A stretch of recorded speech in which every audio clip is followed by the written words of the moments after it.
Hakakerteng ukpa, barukun, baru mensim bukud, amen. Kasni thoding, katayaw baar pokendai, hakipor ladya.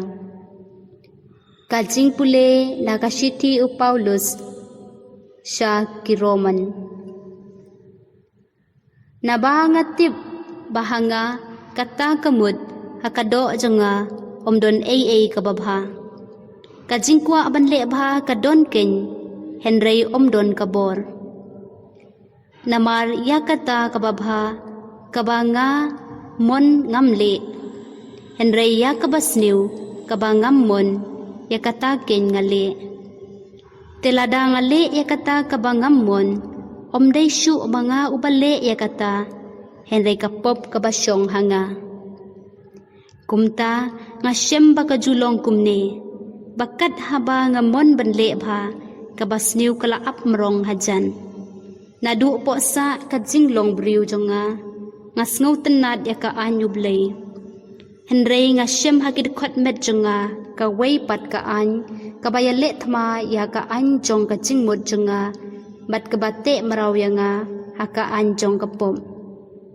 Kabasyong hakidkot med jonga. Kado nga long ubriw ubalanod. Manoban pelat nga nakane kamed balatim banyam. Tangublay lengba u Jesu Christ utray jongi. Kajingay ngu iya ublay.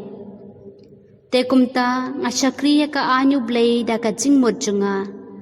Henry da kado pat nga syakri ka anjong kapom. Kaktin jong utray. Ngis ngu iya ublay. Kajubab jong pi kalong. Topu samrki ha usyakri. Tohikaya nga bantip banmane yame. Ato hikaya nga ya kajing start bat jingtim. Naba nga siya niya hahukum kajong me. Long kababha habang ayat lang ba kijing bat ngandub hikay ya kaan kajong me. Topu samrki ha usyakri. To hikaya nga bantip banmane yame.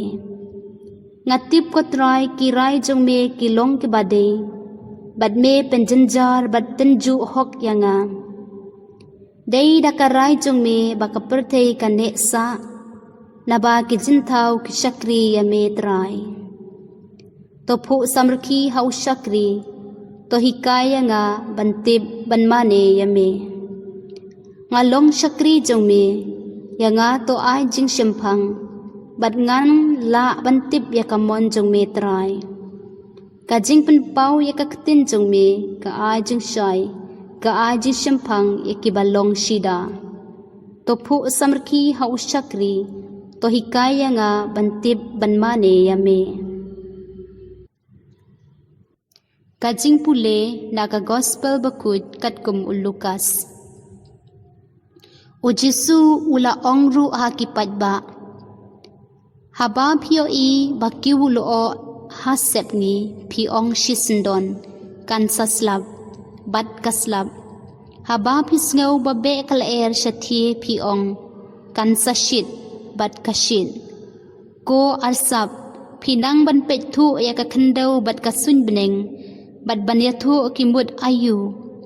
Te balay ken pim itu ya kane kaya jong ublay. Balay siya pim bishar dalade ka ay kabaday banle. Lada ubriw ubamudoy persya ya pi uyalam ya pi siya ying bishar. Tole ikat bala banyasug pat u halanti. Kumba om IT ya pi ha unong bishar. Bad unong bishar pat ha kipulin. Sa kipulit kinset bendi ya pi. Pinom lain nang ta. Nga ong hapi. Tat hadu bapin da siudeb ya ka kuna. Ka gospel jong utray. Ka jingyero ya me ko Chris.